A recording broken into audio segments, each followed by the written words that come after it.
बिस्मिल्लाहिर्रहमानिर्रहीम। अस्सलामुअलैकुम। आप देख रहे हैं JN न्यूज और मैं हूं आपकी मेजबान सुंबल ज़िया। बुलेटिन का बाकायदा आगाज करते हैं और शामिल करते हैं अब तक की अहम तरीन खबर। गवर्नर सिंध कामरान टेसोरी ने कहा है कि कराची के ताजरों ने PIA को खरीदने में दिलचस्पी का इजहार किया है। कराची से ब्यूरो चीफ इरफान अहमद की रिपोर्ट के मुताबिक PIA के निजकारी के हवाले से एक बयान में कामरान टेसोरी ने कहा है कि PIA से हमारे मुल्क और नस्लों की तारीख जुड़ी है। इसी वाबस्तगी की वजह से कराची के ताजरों को PIA में दिलचस्पी है।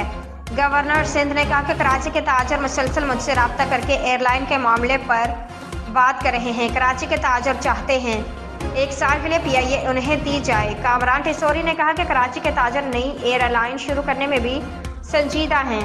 मैंने ताजरों से कहा कि वो नई एयरलाइन का नाम PK रखे, जिसमें P का मतलब पाकिस्तान और K का मतलब कराची होगा।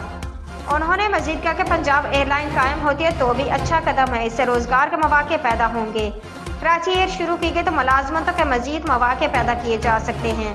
कामरान टेसोरी ने कहा कि ताजरों की आवाज़ बनकर मुल्क को रोजगार और लोगों को खुशहाली देना चाहता हूँ।